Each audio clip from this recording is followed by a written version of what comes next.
When the heavy wooden doors of the church swung open, a sharp gust of cold air swept inside, snuffing out several candles near the altar.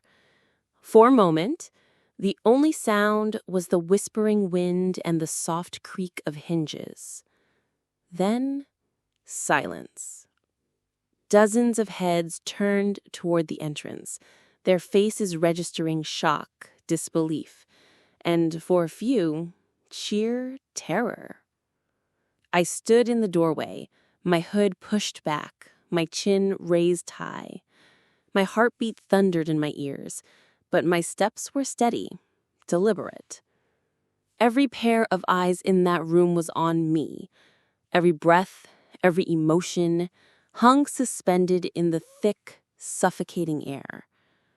Gasps erupted from the crowd. Oh my goodness! Chloe? It can't be, she's dead! Murmurs swelled like a rising tide as people began to whisper my name, their voices a mix of awe and confusion. At the front of the room, Sarah froze mid-sentence, her hand clutching the microphone. The color drained from her face so quickly that, for a moment, I thought she might faint. Beside her, Michael's jaw dropped. His lips moved soundlessly, as though trying to form words that wouldn't come. The carefully constructed mask of grief they had worn just moments ago crumbled in an instant, replaced by raw, unfiltered panic. I savored that moment, that single, perfect heartbeat, where they realized their plan was unraveling right before their eyes. Hello, Sarah. Michael. My voice rang out, clear and steady, echoing through the stunned silence. You look surprised to see me? My words seemed to snap them out of their trance. Sarah stumbled backward, nearly dropping the microphone. This isn't possible, she stammered. Her voice cracked, trembling with fear and fury. You're supposed to be... She stopped herself, realizing too late what she'd almost confessed. Dead? I finished smoothly. Yes, I know. That's exactly what you wanted, isn't it? A ripple of shock moved through the crowd. Gasps, whispers, disbelieving laughter. All eyes shifted between Sarah and Michael, the mourners now sensing that something far darker than grief was unfolding. Michael recovered first, forcing a shaky laugh. Chloe, thank goodness you're alive. We thought you'd been in some terrible accident. We were devastated. He reached out a hand as though to embrace me, but I stepped back, my glare icy and unyielding. Don't, I said sharply. Don't you dare touch me. The room fell utterly silent again. You could have heard a pin drop. Sarah attempted to regain control, her tone syrupy sweet, but her eyes calculating. Darling, we've been worried sick. Where have you been? You disappeared without a trace. I let out a cold laugh, the sound slicing through the tension like a blade. Oh, you disappeared all right, because of you, both of you. The crowd murmured again, people shifting uneasily in their seats. Even the priest at the altar looked alarmed.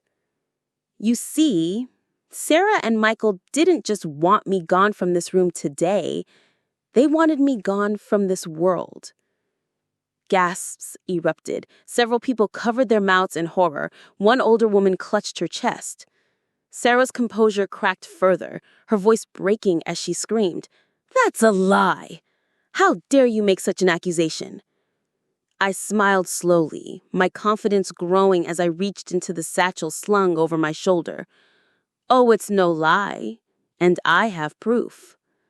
From the bag, I pulled out a stack of documents, photos, and a small recording device.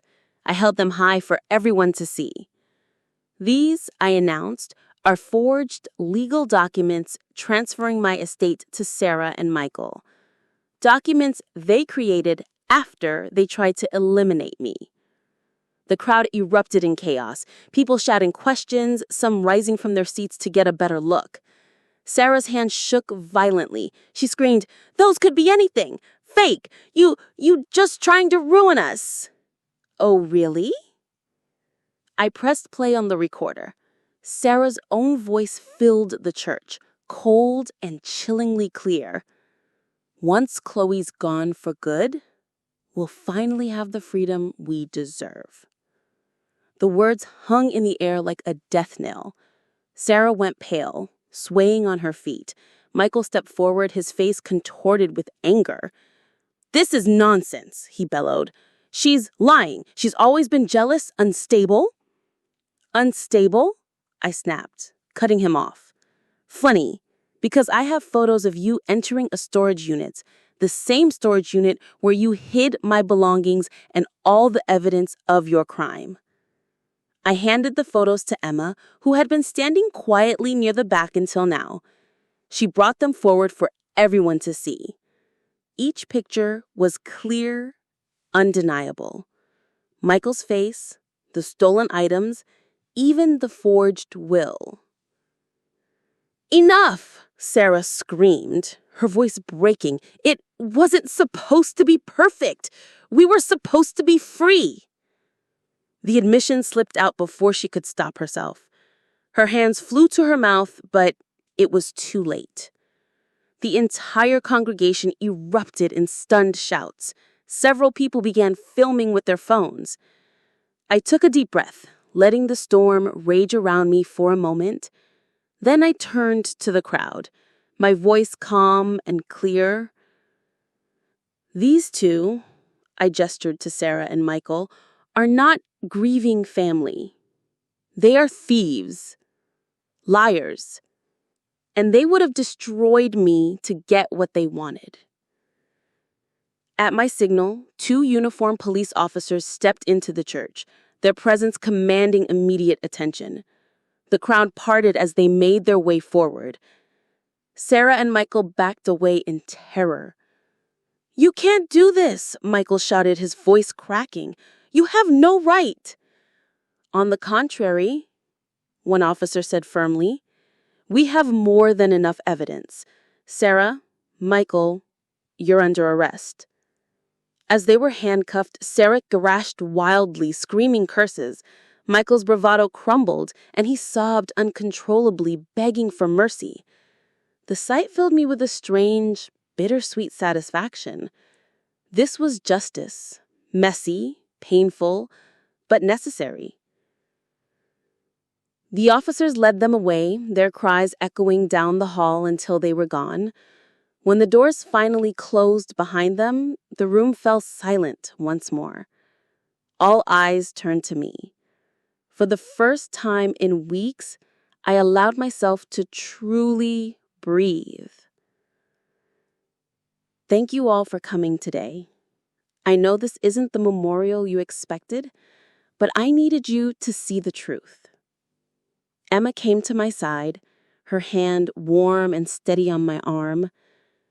"You did it," she whispered, her eyes shining with pride. "You took back your life." I nodded, my tears pricking my eyes.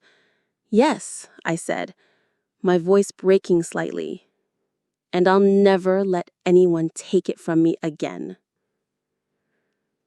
Outside the church, the sun broke through the clouds, casting golden light over the street. It felt like a new beginning. I turned to Emma, my best friend, my anchor through it all. "Let's go home," I said simply. Finally, home. As we walked away, I heard the murmurs of the crowd behind us, the start of a story that would spread far and wide. Some would call it a miracle, others justice. For me, it was both. This story reminds us that sometimes the people closest to us can harbor the darkest intentions, but with courage, perseverance, and truth, light will always overcome the shadows. If you enjoyed this story, don't forget to like this video, Subscribe for more gripping tales and share your thoughts in the comments below. What would you have done if you were in Chloe's shoes? I'd love to hear your perspective.